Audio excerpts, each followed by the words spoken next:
The only true success that exists is when we find a way to make a living doing exactly what we want, what we want. So when you wake up every morning and create your day exactly how you dream it to be, that is success. When your passion and your work are aligned, when you would do your job for free because you like it so much, that is success. And now I invite you to contemplate this thought, this phrase, these words. I am blessed by the divine dreams in my heart as I live them. And so we'll go into a silent meditation for a few minutes.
So please bring your attention back to this room, to wherever you are. I know God is all there is. I know that this truth encompasses all that is felt and experienced in the infinite beauty and glory of the universe. This thing I call God, the divine spirit, the unchangeable, the ultimate beauty,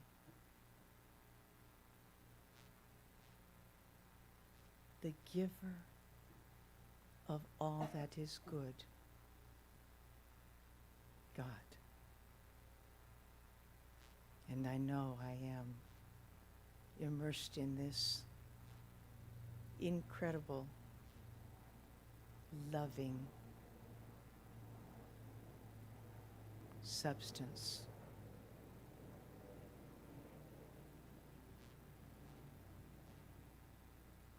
And as I know too, all people, all souls and hearts and beloved beings of every kind, every plant and creature and mineral, everything here on earth and everywhere else is part of this incredible power of creation. Knowing this, feeling it runs through my heart with such joy.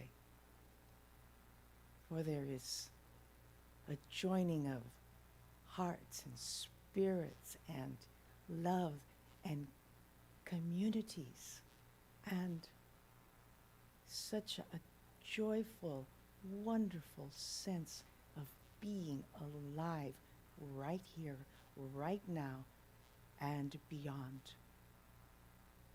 So I give thanks for this beautiful day, which is unfolding as it should and is so doing so perfectly.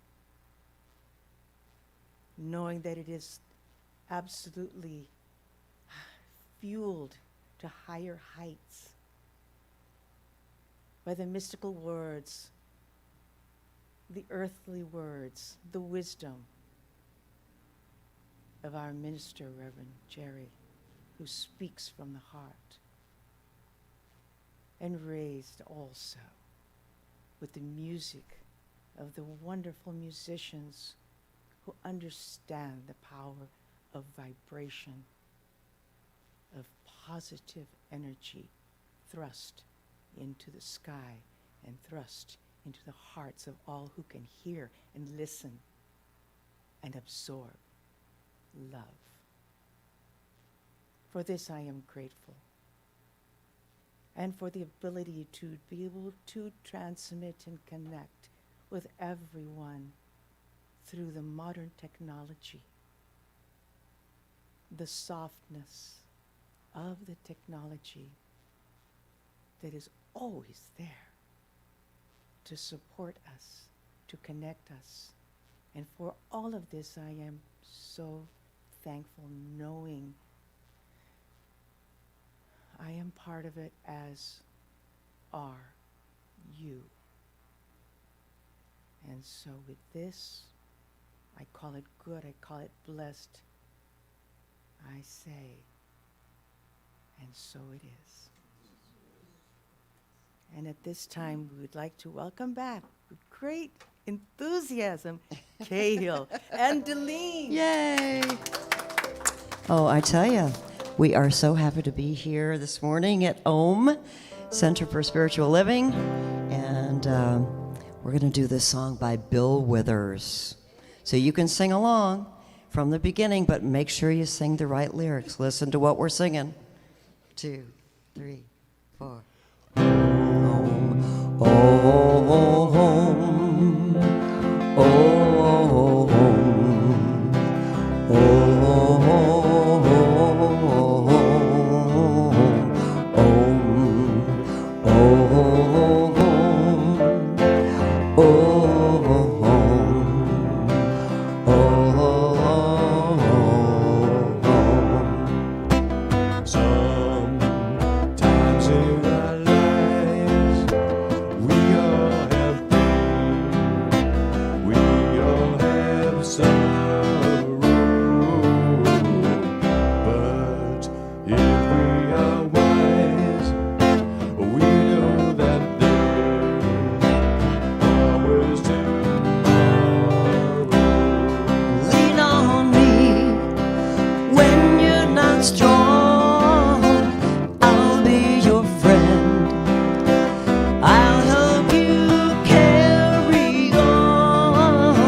Thanks, dears. Great song. Thank you. Well, good morning, good afternoon again, everybody, and welcome. Great to see you all.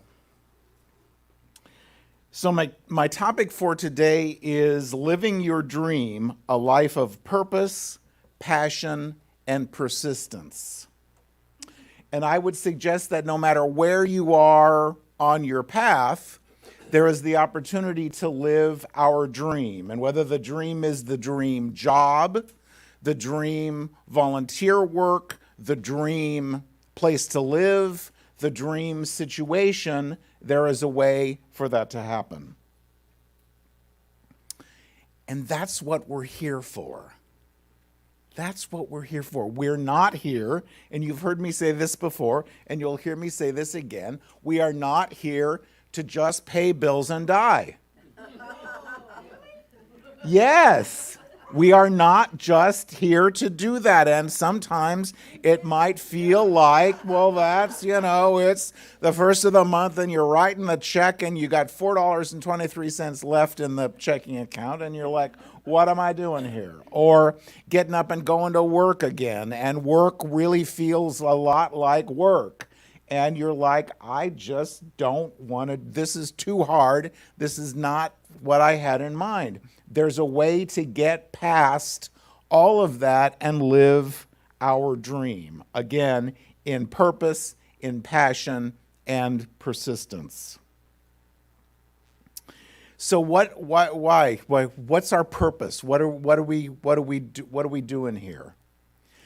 For many of us, our purpose over time has changed. We started being somebody's mother or father, and we still are and always will be. We might have been somebody's husband or wife or spouse or partner, and perhaps that changed. And from my story, that changed, and sometimes that happens. And at some point, there's the opportunity very often to say, okay, that experience, that 10 years or 20 years or 50 years or whatever it was, and also in a job situation.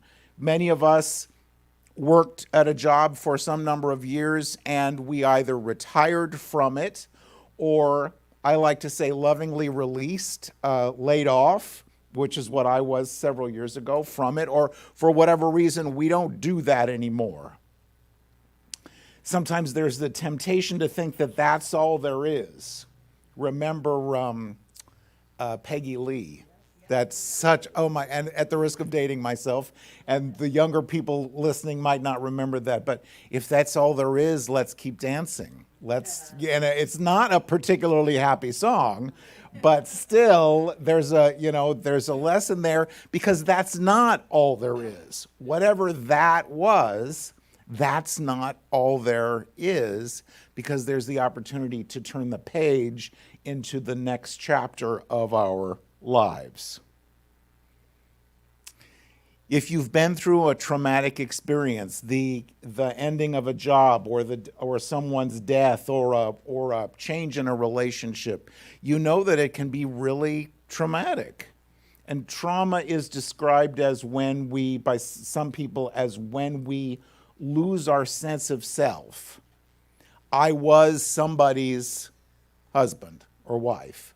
I was what I did. I was whatever the case might be. And now I'm not that anymore, and that has changed. And so it's so important for us to allow ourselves to feel the grief and the loss and the anger and the hurt and all the rest of that, so that we can move forward past it, rather than staying stuck in the grief, but also covering ourselves up with toxic positivity and spiritual bypass, which you've heard me talk about before. But it's all good and everything is in divine order and everything is as it should be, and all of those statements are absolutely true, but the fact is our hearts are breaking. So we have to allow ourselves to feel that grief so that we can move forward. And as we move forward, we find that, and sometimes need to look for that, but also find that purpose. So what's next for us? Whether you're 25 or 75 or 105, what's our purpose? What's next for us?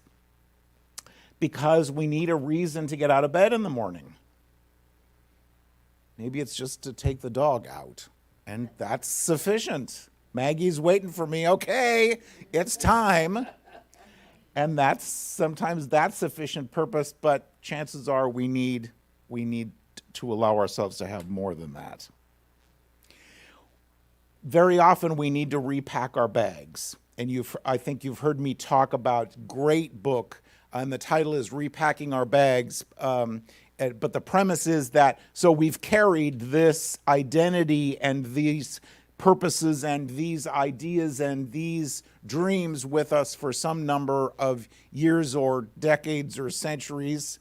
And at some point, it's time to unpack it and see if this still works for us or if it's time for something new. You've heard the expression "whiff 'em." In the business world, when I was in sales, we used to use that a lot. The "whiff 'em." What's in it for me? So as we think about our dreams, as we think about our goals and our ideas, well, what do I want to do? What do I want to do? Not just pay bills and die. What do I want to do with my life? What lights me up? What makes my tail wag? What am I here to do in this next chapter of my life? And it must be my dream, my passion, not my partner's, not my kids', not what I think I should, one of my favorite words, as you know, not what I should do, not what I think I should do, but what really lights me up. And we'll talk more about that. If we're working for the money, and all we're doing is working for the money, it's not enough. However much they pay you, you're not making enough. Because you remember the song, and I'm dating myself again, everybody's working for the weekend.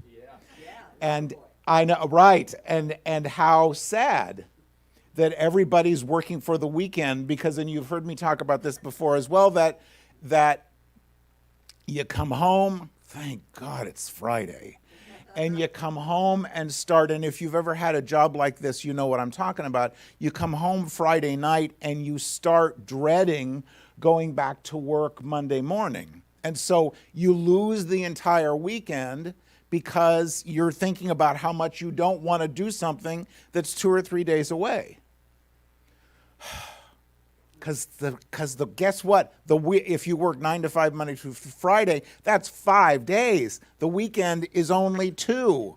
Whose idea was this, right? Yeah. Oh, that it would be the other way around, or that we would find work, whatever that is, and whether it's paid work or volunteer work or whatever, find something that you get out of bed and say, rather than saying, good God, morning, you say, good morning, God, and bound out of bed and get ready to go and do what you're going to go and do. That's what we're here for, is to find that passion and that purpose. So why are we here? And what would our lives look like if we had this passion and this joy? So that's what we're talking about this morning. And I'm going to share ideas on doing, being, and having, starting with doing. 2 months ago, we started our 3 months of classes on Tuesday night, and mine was the first using the 4 Spiritual Laws of Prosperity by Edwene Gaines and the 4 Agreements. And one of the spiritual laws that she talks about is finding our divine purpose. So, again, not just to pay bills and die, but what am I here for? What really am I passionate about? What really bugs me? Sometimes we see that and it's so wonderful and it touches our hearts. And sometimes when we see that and it just makes us so angry, that's passion and an opportunity to do something about it. Because you have a gift that no one else has. You have a passion, a wisdom, experience, that compassion that no one else has. No one else brings to the table what you bring. And if you don't fulfill that, if you don't use that, then the world is missing out on that wisdom and that talent and that passion that you have. And we all have something different. Thank God for Cahill and Delene. You guys are so awesome and we love you. I don't sing. I love you all too much to sing, for me to sing. And there are ministers out there that sing, and I just so respect them and so love them, and it's just so lovely because I don't sing. I don't paint or do artwork. And we have wonderful people in our congregation that do, and it's so great. My stick persons are not particularly impressive. I don't do that. I don't ski. Do you ski? No? Thanks be to God for you. So back in the day, I worked for a technology company, and I was in customer service and support, and we had they called it 100% Club. And so every year, I was partnership with the salesperson, and I was customer service. And every year, if the team made their sales goal, we would get a trip someplace. And these were in the days when technology, I mean, there was a lot of money and everything was wonderful. And so we went on a cruise one year. And we went skiing twice, once to Beaver Creek and once to Vail, Colorado. And it's pretty amazing because they fly you there, they give you have the lodging, you have the meals, you have an envelope of money to buy your sweatshirts and your whatever, and lift tickets. And my husband at the time loved to ski.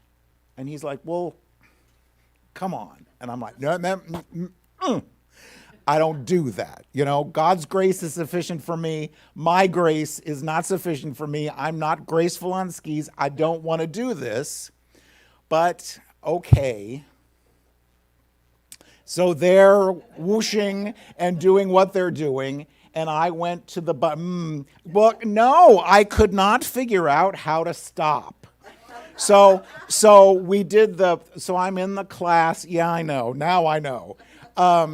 So I'm in the class, and you're supposed to do the bowl so you can stop. Well, it was not a bowl for the class. There was no other side of the bowl, and so I'm like, whose idea was this? So I don't know I can't figure out how to stop, and so I sat down. And so left some portion of my backside because it scraped. That packed snow and ice is not particularly soft. And so I left some amount of my backside on the slope there. Was not happy. So, and I spent some time beating myself up, for the love of God, Jerry, why can't you ski? Because I don't. How important it is for us to recognize our gifts, our talents, our wisdom, and recognize what's not ours, what is ours to do and what's not ours to do. I do wonderful work in the world of other things. I don't do the aforementioned, and that's okay because other people do that. And if we all skied, there wouldn't be enough snow-covered mountains for everybody. So I'm making room for you by not doing that. That's my story, and I'm sticking to it. Now, finding our dream and our passion and our divine purpose is different from a goal. Because our divine purpose is not to go home this afternoon and clean out the garage. Our divine purpose is not to go wash the car. Our divine purpose is much bigger than that and in making a difference in the world. And that sounds really big, but I suggest for all of us, there is something that we can be doing to make a difference in the world.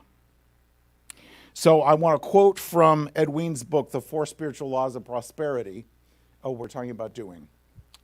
So after looking carefully at the world, we must pick out one thing that we feel needs transforming, something that would be fun for us to get involved in repairing, shifting, restructuring, fixing, and perfecting. Please note I use the word fun. This is not about martyrdom or great personal sacrifice. It is about focus, joy, and a sense of purposeful, possible achievement. Next, we must take a bold step and make a 100% commitment to fixing the problem, and I'll change that, my word, opportunity, we have identified, followed by devoting our energies, time, talents, skills, and money to transforming that one piece of the earthly puzzle. Keep in mind what's really important is not whether the problem ever gets solved, it's that you're working toward the solution with dedication and persistence. So what makes you, what makes your tail wag? What really bothers you? Maybe it's homeless pets.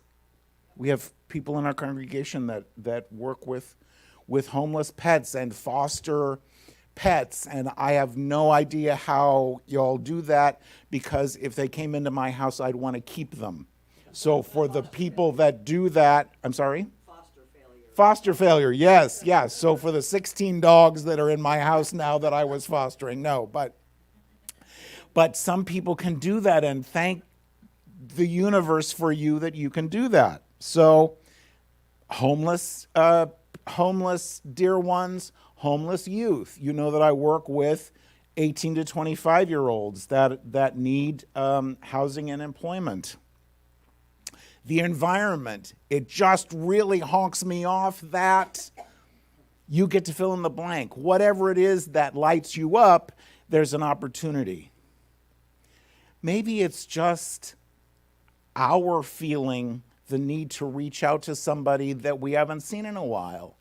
And it doesn't necessarily take much, but we could write a card and put the stamp on the envelope and drop it in the mail. Hey, I was thinking about you today, and I hope you're doing well.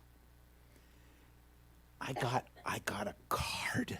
I got a card in the mail yesterday, a real live, genuine postage stamp in an envelope. It was the coolest thing. It wasn't a text. It wasn't an email.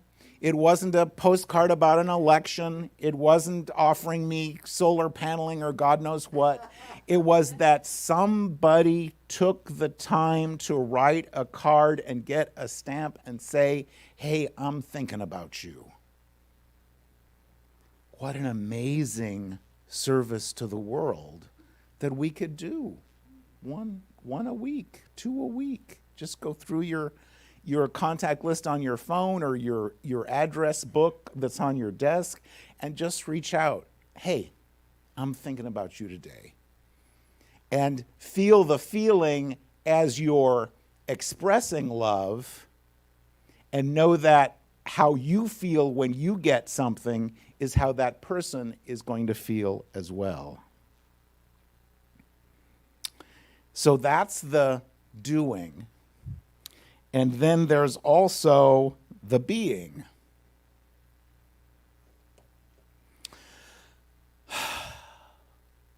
At peace. We talked earlier about that experience of grieving and of feeling the loss and feeling the need for forgiveness.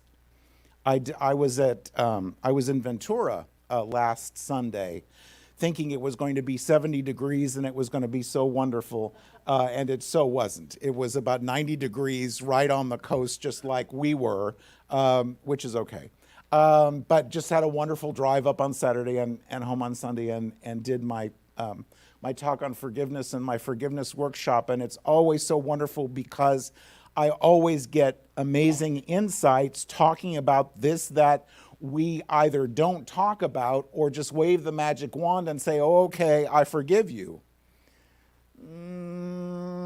except sometimes it takes more than that. And sometimes it takes a lot more than that.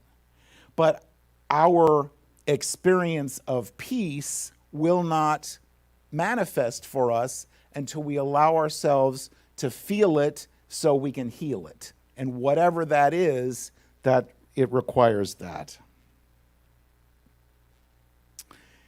Peace requires us, invites and encourages, and requires us to lovingly release that word should. And again, anything in your life that you're doing because you should, I so invite us, and I'll include myself in that as well, to look and see if we really should still be doing that. And if not, is there a way to change that to I want to, or is there a way for us to not do that? Because if I should, chances are pretty good that I don't want to. So doing, being, and having. Living the life, living our dream, living this amazing life requires us to have the necessary supplies. So, and in the book, The Four Spiritual Laws of Prosperity, Edwin Gaines talks about this, that it's physical health, so that we can go and do what we want to go and do. Fulfilling work, and again, whether work is your painting, your music, your garden, your pets, your volunteer work, or actually getting up and going and doing something 9 to 5 or something that you're paid for, it's some reason to get out of bed in the morning and what we're doing in the world potentially outside of our four walls. So the physical health, the work, the wonderful relationships, and that's where the forgiveness and the healing and all the rest of that comes in. And her words, not mine, all the money we can spend. Does that, could you put up with that? Yes. All the money you could spend? Sure. Yeah. So the good news is that everything in the having part are things that we can ask the question, what must I change about myself? What do I believe about this area of my life that I have the opportunity to change or to heal so that I can experience that greater financial abundance, that greater physical health, that wonderful work? So we're not stuck in any of those. There's the potential to change all of those. So we talked about purpose and passion, and often the life of our dreams requires persistence. I want to do this. I really want to do this. Oh, that didn't work. Okay, well then let's go this way. That didn't manifest the way I wanted to. Okay, then let's go about it another way. That road is closed. Let's go a different way. But unless we have a burning desire for conflict and drama, and some people do, and if we find ourselves as just one, it's like, life, somebody said, life is like a beaver colony, one damn thing after another. If it is, if we find that, then what's going on here? What do I believe about this? And what do I need to change? And great little book, Let It Be Easy, Simple Actions to Create an Extraordinary Life by Tolly Burkan. He talks about letting it be easy. There we go. Speak the truth. Yes. No. I don't know. All of those, and that's for another Sunday morning. Ask for what you want. I keep learning that lesson. Oh, I'll do it. Well, okay. Or there's somebody else, I bet, that would love to do that. So get your team, your earthly team involved, your spiritual team involved to help with whatever it is you're looking for. Keep your agreements with yourself and others, or make new ones. It's okay, at the time I agreed to do this, and it was absolutely wonderful, but my life has changed, what's important to me has changed, and I don't want to do this, or I'm not able to do this, or I choose not to do this. Let's make a new agreement. And take responsibility for your experiences, because blame and victimhood can be tiring. And let it be easy. So I have this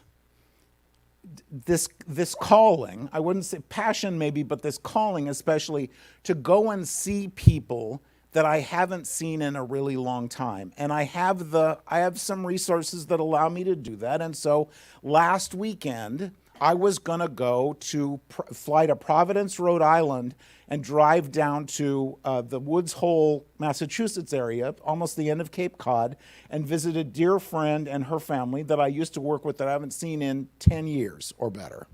So did my thing, went to the airport, I'm there waiting, and as you may recall, on Friday before this last one, San Diego was expecting weather. Sweet Lord. Rain, wind, hurricane, holy cats. And then they downgraded to a tropical storm. But there's stuff, and we're not used to that. I mean, if it's not sunny and 70 degrees, with all love and respect, we tend to get maybe just a little hysterical. So I'm there Friday morning, and I'm flying on United, San Diego to Newark to Providence, Rhode Island. Providence is a small airport, but it's the closest one to the Cape. Not a lot of flights in and out of Providence.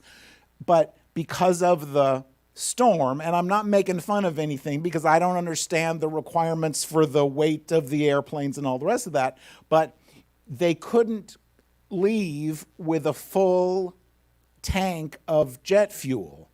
So they would have to stop someplace and get and fill the tank. So it was going to be San Diego, Kansas City, Newark. Or San Diego, Albuquerque, Chicago, Providence. So every single one of these would have put an extra hour on my flight time, and I would have missed the connection. So I really could not get there on Friday.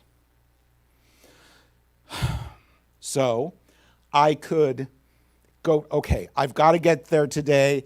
You could put me on JetBlue. I think they have a nonstop. Maybe put me on Southwest. Maybe put me on another airline. I can run all over the airport. I can fight this. I can fuss with this. Or, and please keep in mind, this is completely out of character for me. I could just say, okay, for whatever reason, I'm not supposed to go today. So, the still small voice said, maybe you'll know why, maybe you won't know why, but for whatever reason, because it wasn't a matter of life and death, you're not supposed to go today. So I called United and said, guys, and they said, oh, I'm so sorry. Let us give you a flight credit and rebook whenever you're ready with no fee, and whenever you want to go, you can go again. So took the shuttle back to the parking lot, picked up the car, and came home. And watched the 1/4 of an inch of rain in La Mesa, because that's all we got. How important it is for us to let it be easy. To let it be easy. In our passion, in our dreams, it's supposed to be easy, and if it's not, there's another way to look at this. There's another way to do this, because it's supposed to be. It's supposed to be easy. So we just learned these most amazing lessons. Ernest Holmes, in this thing called You, wrote, "This spirit is happy, whole, free, filled with joy, eternal in its existence, and can provide you with everlasting expansion. All your highest hopes and dreams have come from it." So living our dream, living this life of purpose, passion, and persistence has to do with what lights us up. What are we here to do? How are we here to make a difference in someone else's life? Because it's not possible, and I know you'll agree with me, it's not possible to give without receiving. It's not possible to give that unconditional love and that generosity and that wisdom and that compassion without receiving something in return. Because, and I'll close with this, Muhammad Ali said, service to others is the rent you pay for your home here on earth. So what lights you up? What bugs you? What really makes your soul sing? What are you passionate about that you could do to make a difference in the world tomorrow? I'll give you the rest of the afternoon off. But tomorrow, what can we do to make a difference in the world? So with that in mind, join me in the light for just a minute.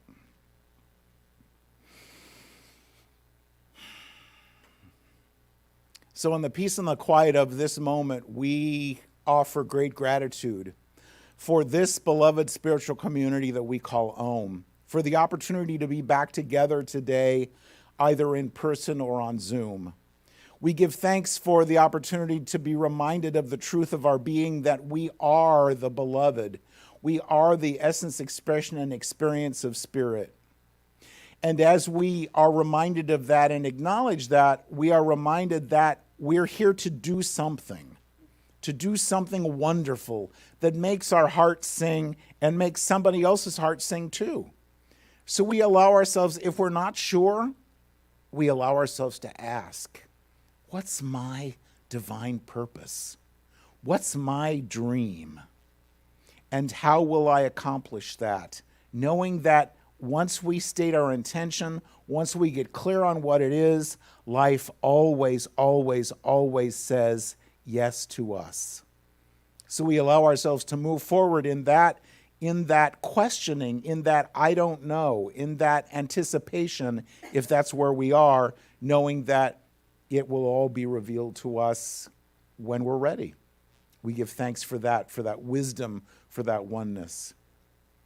We offer gratitude for our time together today, for this beloved spiritual community. And together we say, and so it is. Thanks, everybody. Thank you, Reverend Jerry. Oh, yeah. Wow. Ha. I loved your talk. We all did, didn't we? Yeah. Let's give him another big hand. That was great. So we're going to continue on with a song by Karen Drucker, real light in the New Thought community.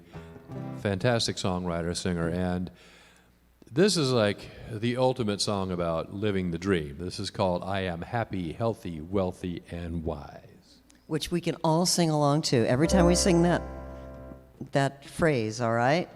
All right, here we go. 1, 2, 3.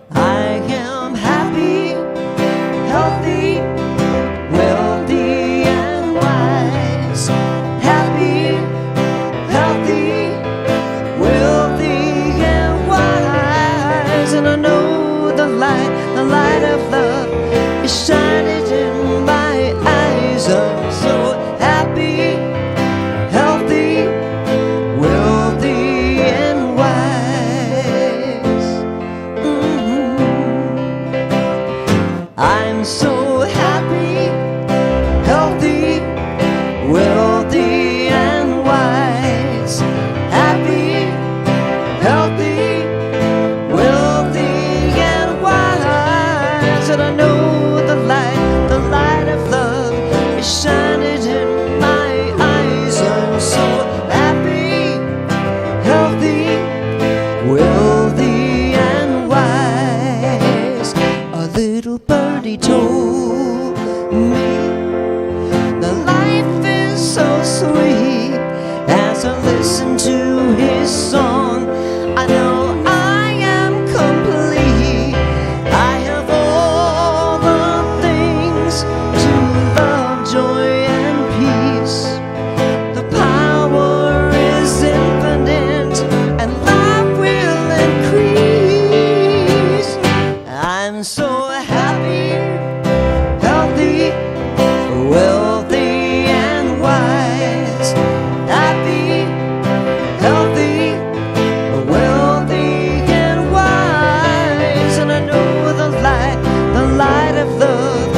little birdie told me life is so sweet.